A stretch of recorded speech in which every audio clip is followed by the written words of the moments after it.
Hey everybody, this is Matt. I'm going to be doing a deck profile today.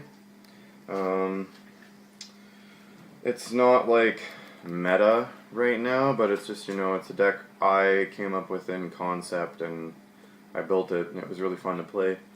Um, it hasn't really caught on with anybody else, but I keep letting people like at my locals play with the deck and they really enjoy it.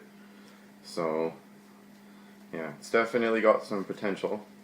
But anyways, so the deck is Super Quantums, but there's going to be a little bit of a twist on it.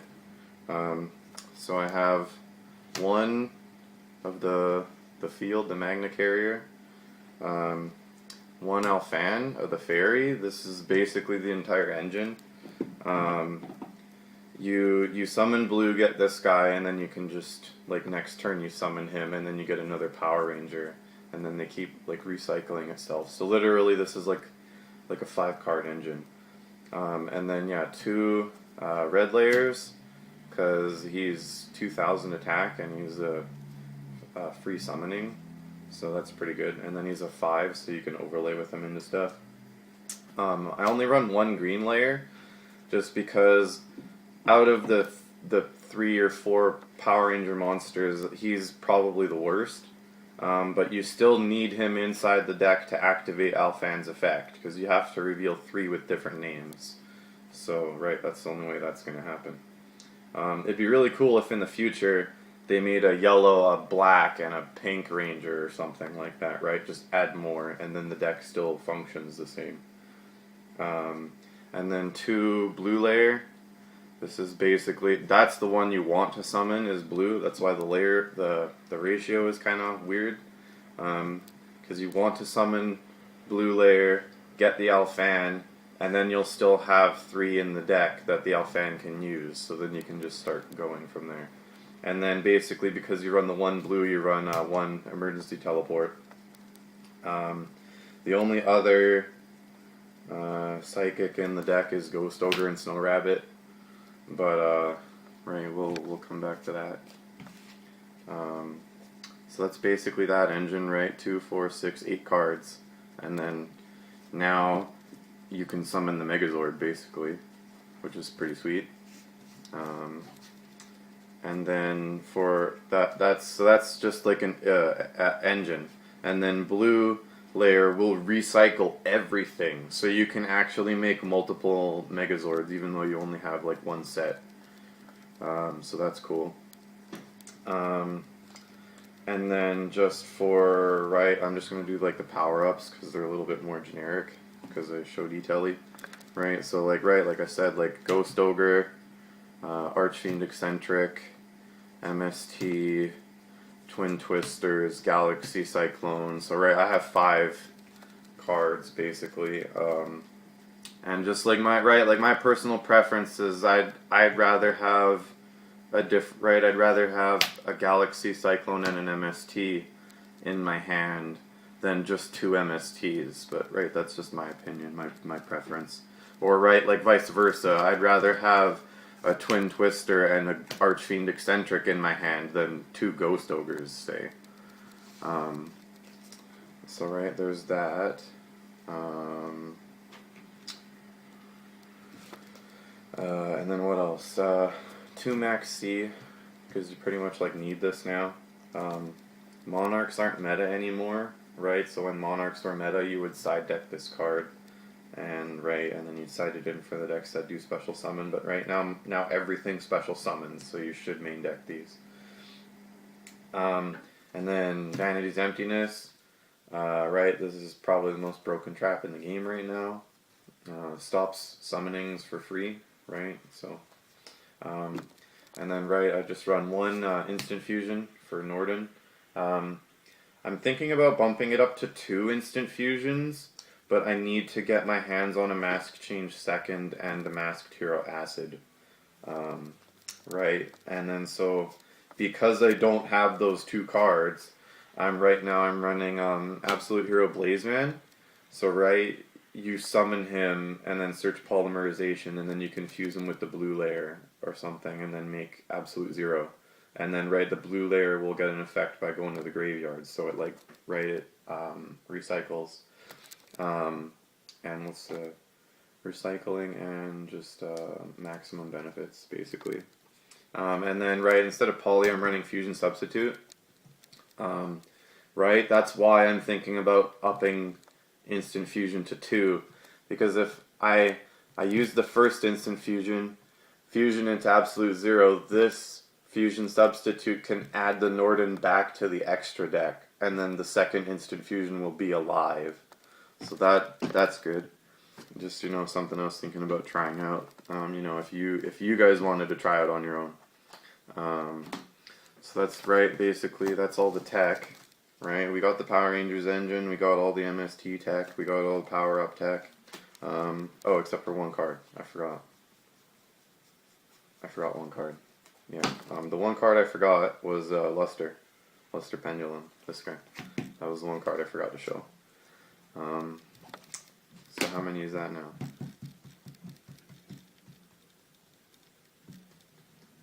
21 cards? Oh, that's actually not bad. And then so right, that's gotta check the camera really quick. So that's like half of it. So we're doing good on time. Gotta try and speed this up a little bit. And then for the other like half the deck, I'm running Dinomist.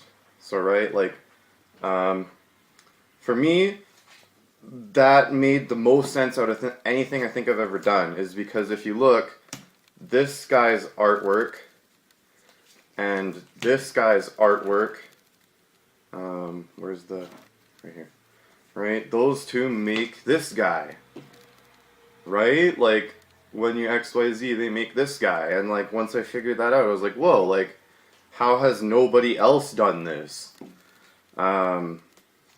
And right, like I let people borrow this deck at my locals and they just love it because it's really fun and easy to play and it's actually like strong, which is surprising.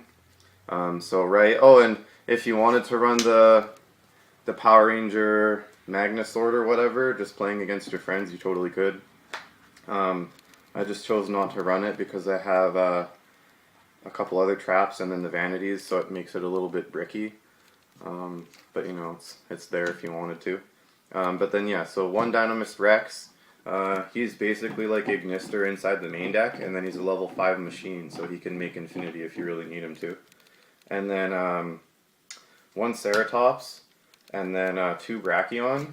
I wanna see Brachion in my hand before I see Ceratops, is basically the justification behind that. You could up it so there's 3 Brachions and 2 Ceratops if you wanted to make a more Infinity heavy variant of the deck, but right, like for me, the problem with the Dinomist, right, like I love Dinomist because they're machines, so you can run limiter removal, and then when this card came out, Aquarium, so water can't be destroyed in battle except with water, and I was just like, whoa, so this is the most broken archetype ever in the game, because right, they're level 5 water machines. So, right, you have access to Infinity, and then now you can't die. But, I was thinking about siding, like, limiter removal for, say, Blue Eyes. Something, like, where their attack is all really high. And then, I was gonna, at our locals, we have, like, Desk Bots. And then what was the other deck? We have, like, Burning Abyss. So, like, those are really, like, battle-focused decks. So, right, like, they can't kill me in battle. So that's just a little, like, plus. I was going to side deck these, basically, for those guys.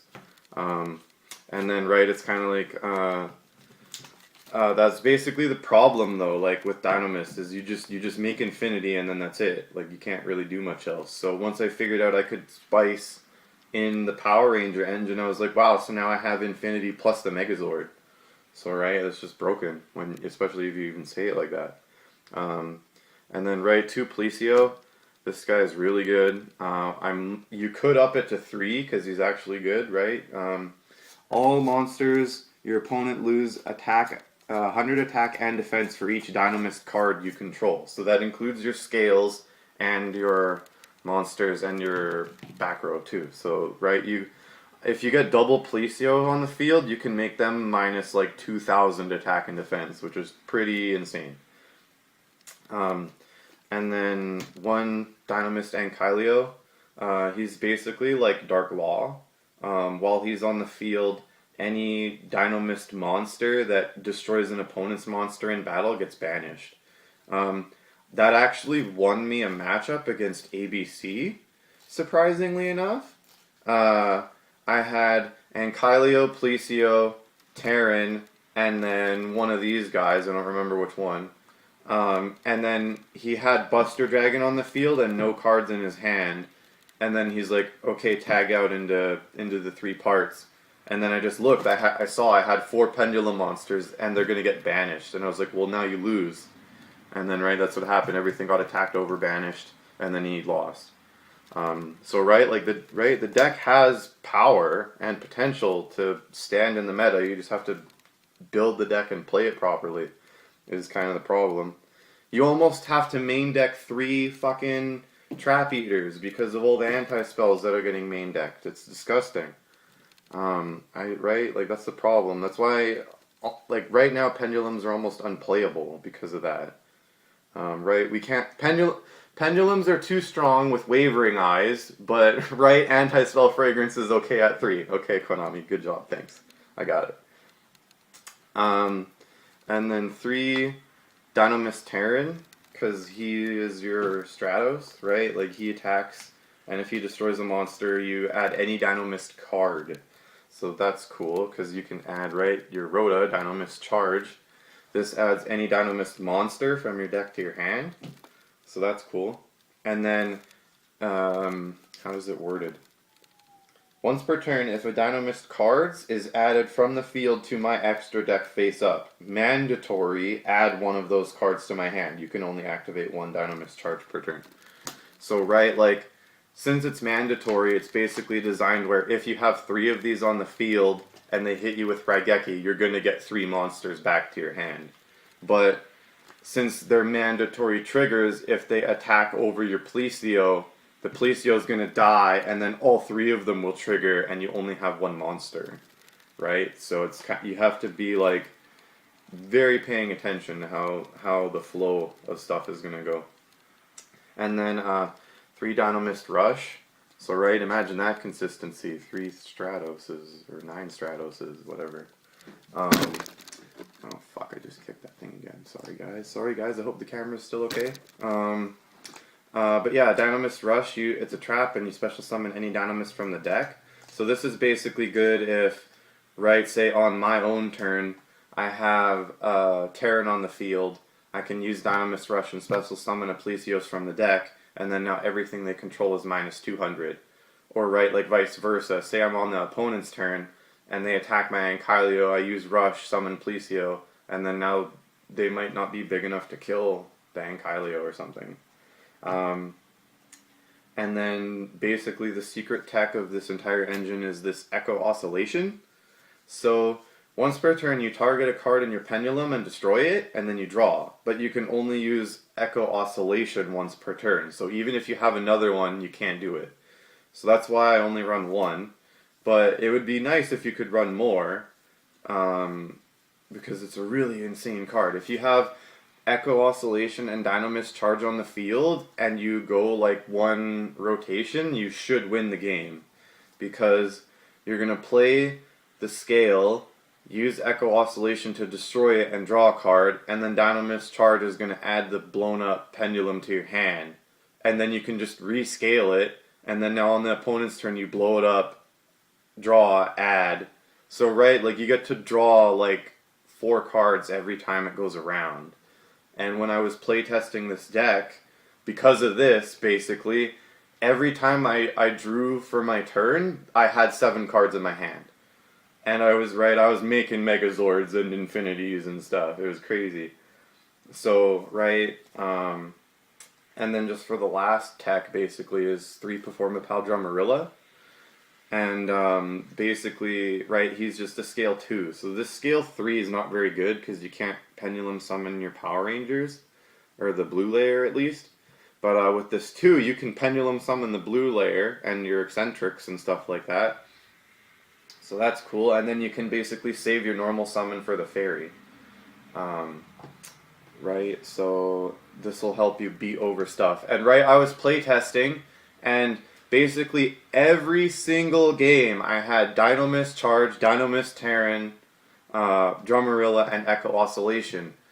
And like every single game, I'm not even exaggerating. And it was just like, wow, why am I playing Magispectors? Because this Stratos is 2400. Like, right? Like, I'm more aggro, so this kind of fits my play style. But, right, just like how cancerous the meta is right now, right? Like, anti-spell fragrance, you lose. It's just silly. And then, so that's it for the main deck. I've been meaning to do this deck profile for a while, so, and I'm sorry it's taken me a while to get it uploaded to you guys, but, my computer is broken right now, basically, and right, I've just been trying to find a job. Like, sorry guys, like, you guys are awesome, but right, real life kind of takes priority when I need to eat food, right, and have a house. I'm sure you guys will all understand. And then so for, where's the extra deck? Right here. Okay. So right, like I said, like, oh crap, I gotta get my infinity from my box. Oh my god, it's in the box. Okay guys, I'm sorry. I'm just gonna be a poser. So Nova and Infinity, I have them, they're in my box. I can't get up right now from the table, I'm sorry.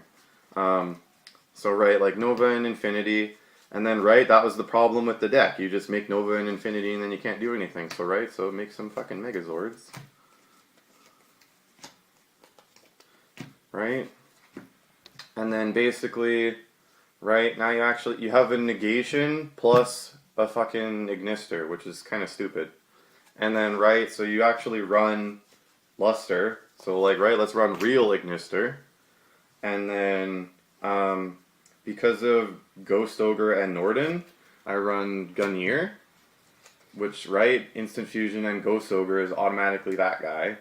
And once I saw that play, I basically had to put him in. And then, because, right, Instant Fusion, Ghost Ogre's shenanigans, I'm running Dulauren. So, right, you'll synchro the Ghost Ogre with your blue layer and make this guy. Set your pendulum scales, activate the Rhoda, say activate this if you decide to play it, and then, right, oh, Dulauren bounces everything on my field to my hand, and then now I get to use it all over again. Like, this card is broken inside this deck. Right, and then, so right, you could run Nova and Infinity, and then you can run Bahamut, Shark, and Toad. Right, so you have a crazy lineup of extra deck monsters inside of this.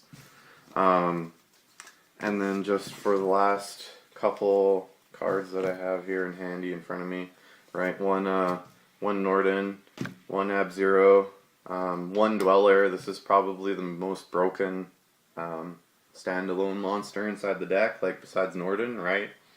Because all your monsters are water, so they all get buffed by this. And then one Castel.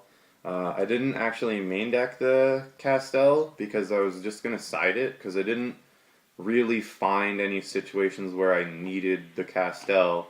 And then, of course, the very next game I played, I had a situation where I needed the Castel, so I just put him in there. And then, yeah, one Spider Shark. I let somebody borrow this deck to just play it against me, and I was playing DDDs, and first turn I made Dark, and then I played the Rhoda spell card, and then I ended my turn, and then he plays Spider Shark plus Vanities. And then I was like, wow, that sucks for me, because now, right, I can't beat over your Spider Shark, and I can't summon any other monsters to try to beat over it. So, right, it was pretty good. It was a pretty good lock for him, at least. Won him the game. And then, right, so, like, right, I was going to side these, basically, and then these were two other cards I was going to side. I was going to side him because he's, like, honest. So, right, like, he doubles himself. So, right, you can, like, beat over a Chaos Max with this. And then this is for, like, Ghost Tricks was another deck that was popular at our locals, right? Because this is Red Dragon Archfiend, just destroy every defense position monster you control. So, right, that's really good. But yeah, that's basically the deck.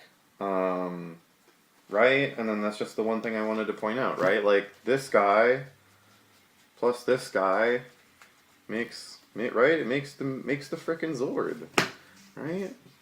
Right? Right? Is that not crazy? How has nobody else figured out this deck? But, yeah, guys, thanks for watching. Sorry if the video is kind of long. But, you know, I just try to keep my videos informative. So, right, at least if they're long, they're a good type of long. It's not, right, long and boring. It's long and informative. So, right, thanks for watching. Like, comment, subscribe. You know, if you have any questions, leave it in the comments. Any, you know, whatever tweaks you would make to the deck yourself. But, yeah, thanks for watching. Have a good day, guys.